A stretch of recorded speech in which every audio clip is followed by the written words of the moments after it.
Friends, आज हम लोग बात करने वाले हैं डिस्ट्रीब्यूशन ऑफ चार्ज या फिर इलेक्ट्रिक फील्ड डिस्ट्रीब्यूशन के बारे में। फ्रेंड्स, इससे पहले हम लोग पढ़ चुके हैं इलेक्ट्रिक फील्ड इंटेंसिटी। ये सारी चीज़ें हमें मालूम पड़ गई हैं कि किसी चार्ज से इलेक्ट्रिक फील्ड बाहर निकलती है और फिर वो दूसरे चार्जेस में इन्फ्लुएंस डालती है। अब देखना ये है कि आपका जो मेन चार्ज है, सोर्स चार्ज है, अगर वो अलग अलग शेप और साइज का हो तो उस पर चार्ज का डिस्ट्रीब्यूशन भी अलग अलग होगा। और जब चार्ज का डिस्ट्रीब्यूशन अलग अलग होगा तो इलेक्ट्रिक फील्ड भी अलग अलग तरीके से बाहर निकलेगी। जैसे कि अगर आपका मेन चार्ज जो है वो पॉइंट साइज का हो, या फिर वो लीनियर साइज का हो, यानी कि किसी लीनियर बॉडी के ऊपर, या फिर वो किसी शीट के ऊपर। अब वो शीट जो है वो स्क्वायर भी हो सकती है, रेक्टेंगुलर भी हो सकती है, या फिर कोई रिंग हो। तो इस तरीके से चार्ज अगर अलग अलग शेप और साइज का है तो उसमें से निकलने वाली जो आपकी फील्ड होगी वो भी अलग अलग तरीके से बाहर निकलेगी।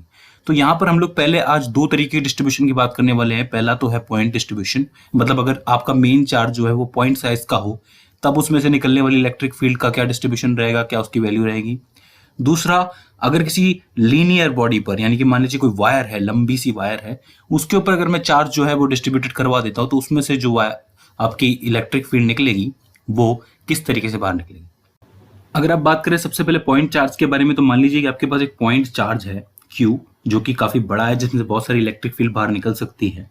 उसके ही एरिया के अंदर अगर आप एक टेस्ट चार्ज ला करके रख देंगे तो कुछ इस डायरेक्शन के अंदर रिपल्शन होगा, क्योंकि लाइक चार्जेस हैं, और फोर्स कुछ इस डायरेक्शन में जाएगा। तो यहाँ पर आप इसको लिखेंगे फोर्स, ठीक है। और यहाँ पर इस Q पर लगने वाले फोर्स को, यानी कि F अपॉन में Q को आप लोग E लिखेंगे, यानी कि इस मेन सोर्स में से निकलने वाली जो इलेक्ट्रिक फील्ड है वो F अपॉन में Q होगी।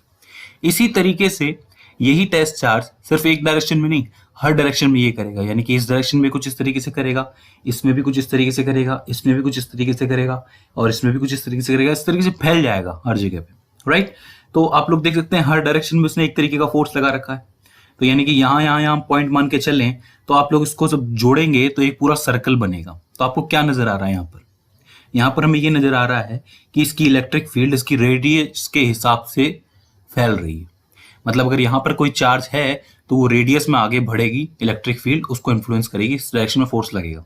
विच मीन्स एक पॉइंट चार्ज में से निकलने वाली जो इलेक्ट्रिक फील्ड होती है वो रेडियल इलेक्ट्रिक फील्ड कहलाती है। यानी कि एक पॉइंट चार्ज अपने आसपास अपनी रेडियस के हिसाब से जो इलेक्ट्रिक फील्ड है उसे बाहर निकालता है। जहां पर आप इसकी वैल्यू निकालेंगे, यानी कि r डिस्टेंस के ऊपर इसकी वैल्यू निकालेंगे, तो वही निकलेगी जो हम लोगों ने पहले निकाली है। E vector is equals to 1/4πε0 Q upon में R, ये R की डायरेक्शन में, यानी कि आप इसको R कैप लिख सकते हैं। तो आप समझे मैंने क्या किया, हर डायरेक्शन के अंदर इस तरीके से ये इलेक्ट्रिक फील्ड जो है ये पॉइंट चार्ज फैलाएगा। इसका एक एग्जाम्पल आप लोग देख सकते हैं, एटम। हमें पता है एटम के बीच में जो आपका न्यूक्लियस होता है वो पॉजिटिवली चार्ज होता है, और वो भी एक तरीके से पॉइंटी साइज का होता है। तो इस वजह से वो जो है अपने आसपास एक फील्ड बनाएगा जिसको आप लोग रेडियल इलेक्ट्रिक फील्ड भी कह सकते हैं।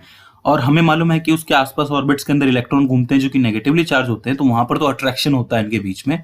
लेकिन अगर आप उसके अंदर कोई पॉजिटिव चार्ज लेके जाएं तो वो एक तरीके से उसको रिपेल करेगा, और आप लोग देख सकते हैं किस तरीके से आपकी रेडियल इलेक्ट्रिक फील्ड बन रही है। तो एक पॉइंट चार्ज जो है वो रेडियल इलेक्ट्रिक फील्ड क्रिएट करता है। अब अगर आप लोग बात कर रहे हैं लीनियर सरफेस की, यानी कि मान लीजिए कि आपके पास एक लॉन्ग वायर है, वो कैसा भी हो सकता है, इस तरीके से मैंने खड़ा हुआ माना है, यानी कि परपेंडिकुलर सीधा माना है, वर्टिकल, जहां पे इस लॉन्ग वायर के ऊपर मैं कुछ चार्ज देता हूं। अब खास बात यह है कि जो चार्ज जो है वो हमेशा डिस्ट्रीब्यूट हो जाता है कंटिन्यूसली, यानी कि वो ऐसा नहीं कि यहाँ ज्यादा है या यहाँ कम है, हर जगह पे बराबर यूनिफॉर्मली डिस्ट्रीब्यूट हो जाता है, ठीक है। कंटिन्यूस चार्ज डिस्ट्रीब्यूशन जिसको आप लोग कहते हैं। तो अब मुझे ये देखना है कि अगर मैं इस पूरे के पूरे वायर के पास, इस पे कुछ चार्ज है, उसके पास एक टेस्ट चार्ज लेकर के आता हूं, तो उस पर किस तरीके का फोर्स लगेगा, वहां पर इलेक्ट्रिक फील्ड कैसी बनेगी। तो अब देखने वाली बात यह है कि इसके ऊपर बहुत सारे चार्ज हैं जो इसके ऊपर अपना अपना फोर्स लगाएंगे। जैसे कि अगर बात करें इस ऊपर वाले कोने वाले चार्ज की, तो वो कुछ इस डायरेक्शन में उसको ले जाने की कोशिश करेगा, और सबसे नीचे वाला जो है उसको कुछ इस डायरेक्शन में ले जाने की कोशिश करेगा, राइट। इसी तरीके से और भी चार्जेस हैं जिसके ऊपर कुछ इस तरीके से फोर्स लगाएंगे, आप लोग देख सकते हैं। तो इसकी डायरेक्शन क्या होगी, तो यहाँ पर आपको थोड़ा सा मैथमेटिक्स लगाना है, थोड़ा सा वेक्टर एडिशन लगाना है। देखिए, ये जो ऊपर वाला चार्ज है, मान लीजिए कि इसको यहाँ नीचे की तरफ ले जाने की कोशिश कर रहा है, और नीचे वाला चार्ज इसको ऊपर ले जाने की कोशिश कर रहा है, तो इनके बीच की जो रिजल्टेंट डायरेक्शन बनेगी वो ये बन सकती है। क्योंकि ये तो पॉसिबल नहीं है कि एक बार में ये जो आपका पार्टिकल है ये इस डायरेक्शन में भी चला जाए और इस डायरेक्शन में भी चला जाए। ये जाएगा कुछ इस तरीके से, ऊपर वाला पार्टिकल इसको कुछ इस डायरेक्शन में ले जाने की कोशिश करेगा, यहाँ पे नीचे भी ले जाने की कोशिश करेगा, आप लोग देख सकते हैं। यानी कि ऊपर वाला जो आपका चार्ज है इसको दो डायरेक्शन में ले जा सकता है, या तो इस डायरेक्शन में या फिर इस डायरेक्शन के अंदर। नीचे वाला आपका जो चार्ज है वो भी इसको दो डायरेक्शन में ले जाने की कोशिश करेगा, या तो इस डायरेक्शन के अंदर यानी कि इधर सीधे सीधे, या फिर परपेंडिकुलर। तो आप लोग यहाँ पर देख सकते हैं कि दोनों चार्जेस इसको अलग अलग डायरेक्शन में ले जा रहे हैं, तो ये दोनों कैंसिल आउट हो जाएंगे ऊपर से नीचे वाला, यानी कि इसकी रिजल्टेंट जो डायरेक्शन बचेगी वो यही बचेगी, सीधे सीधे निकलने वाली। ठीक है, इसी तरीके से और भी चार्जेस हैं, लेकिन वो सब कैंसिल आउट हो आ करके इसका ये वैल्यू निकलेगा। ठीक है, तो आप लोगों को इससे क्या समझ में आया? हम लोगों को इससे समझ में आया कि मैंने इस वायर के पास यहाँ पर पॉइंट रखा, उस पॉइंट को जो फोर्स लग रहा है वो इस डायरेक्शन में लग रहा है। अब अगर आप बहुत सारे पॉइंट ले जाएंगे और इसको इस वायर के पास रखेंगे तो उसकी जो इलेक्ट्रिक फील्ड है वो इसी डायरेक्शन के अंदर होगी, यानी कि कुछ इस तरीके से आप लोग देख सकते हैं, यहाँ पर इस तरीके से आगे निकलेगा, ये भी निकलेगा। वही चीज आपका इधर की तरफ भी होगी, अपोजिट साइड में यहाँ पर कुछ इस तरीके से निकलेगा। तो इसका मतलब एक लॉन्ग वायर या फिर एक लॉन्ग बॉडी जो होती है जिसके ऊपर आप लोग चार्ज देते हैं, डिस्ट्रीब्यूट करवाते हैं, उसमें से जो इलेक्ट्रिक फील्ड निकलती है वो कुछ इस तरीके से निकलती है।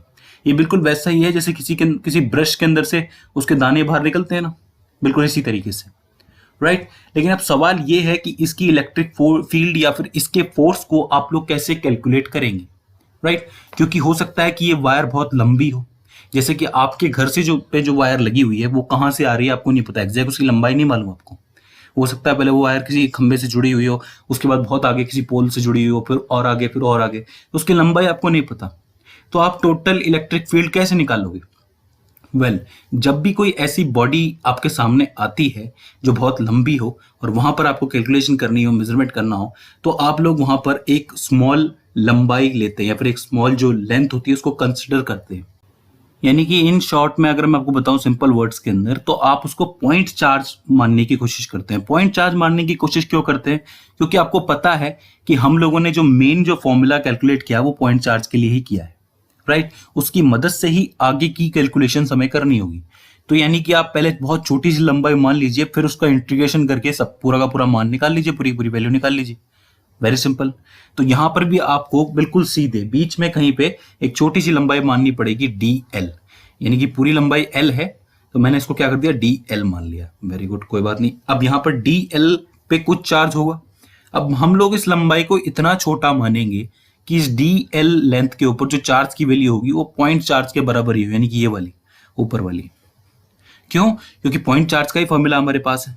ठीक है, इजी रहेगा। तो यानी कि इसको आप लोग कहेंगे चार्ज पर यूनिट लेंथ।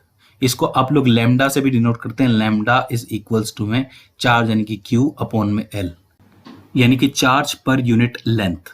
ठीक है, इसको आप लोग लीनियर चार्ज डेंसिटी भी कहते हैं, जिसकी वीडियो मैंने बना रखी है। यहाँ पर ऊपर एक आई बटन होगा जहाँ पे आप लोगों को उसकी वीडियो मिल जाएगी।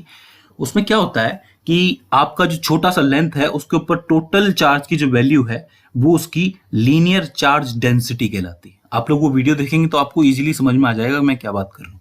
तो आप लोग लैम्डा इज इक्वल्स टू में क्या लिखेंगे Q अपॉन में L। लेकिन चूंकि यहाँ पर हम लोगों ने बहुत छोटी लेंथ मानी है तो यहाँ पर चार्ज भी बहुत छोटा होगा और लेंथ भी बहुत छोटी होगी, तो इसलिए हम लोग लिखेंगे लैम्डा इज इक्वल्स टू में DQ अपॉन में DL, जहां पे हम लोग DQ की वैल्यू निकाल लेंगे लैम्डा DL। अब देखिए ध्यान से समझने की कोशिश कीजिए, हमारे पास फॉर्मूला क्या है, E इज इक्वल्स टू में 1/4 Q अपॉन में R स्क्वायर।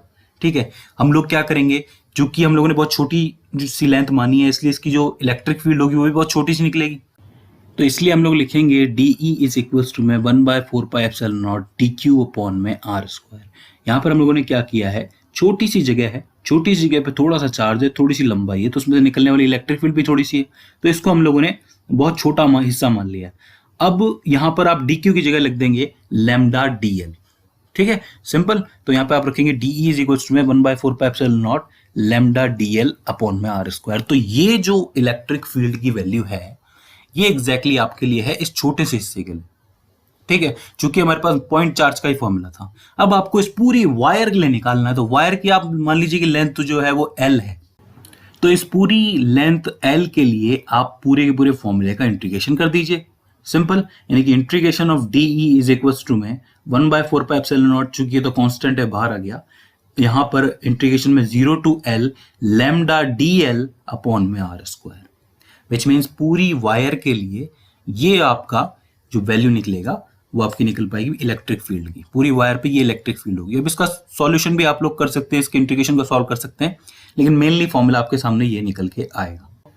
तो हमारा यहाँ पर जो मेन मोटिव था वो ये था कि हम लोग एक लीनियर वायर में से या फिर एक लीनियर बॉडी में से इलेक्ट्रिक फील्ड कैसे निकल रही है, जो कि कुछ इस तरीके से निकलती है, ये देखना था।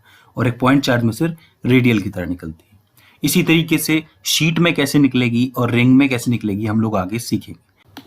अब इसी चीज को आगे समझने के लिए इंपॉर्टेंट है कि हम लोग गॉस लॉ को समझे। अब गॉस लॉ जब आएगा तो ये चीज और ज्यादा क्लियर हो जाएगी। यहाँ पर आपको याद रखना है, मैं यहाँ पर फॉर्मूले के ऊपर फोकस करने के लिए नहीं कह रहा हूँ। यहाँ पे आपको, यहाँ पे मैं फोकस कर रहा हूँ कि आप समझिए कि किसी भी बॉडी में चार्ज डिस्ट्रीब्यूट हो जाए तो वहां से इलेक्ट्रिक फील्ड का फिजिकल सिग्निफिकेंस क्या होगा और आप उसको कैसे कैलकुलेट करेंगे। यानी कि उसका एक बहुत छोटा हिस्सा मानेंगे, पॉइंट हिस्सा मानेंगे, पहले उसके लिए निकालेंगे और फिर बाकियों के लिए कैलकुलेट करेंगे। ठीक है। सो फ्रेंड्स, आई होप आपको ये समझ में आया होगा। पॉइंट और लीनियर चार्ज डेंसिटी वाला सिस्टम जो है वो समझ में आया होगा। इसके बाद भी कोई क्वेरी आती है, कोई दिक्कत आती है, कोई परेशानी आती है, फिर हमसे कोई गलती हो जाती है, तो प्लीज़ आप हमें कमेंट सेक्शन के जरिए पूछिए। सो फ्रेंड्स, आज की इस वीडियो में बस इतना ही। सी यू इन द नेक्स्ट।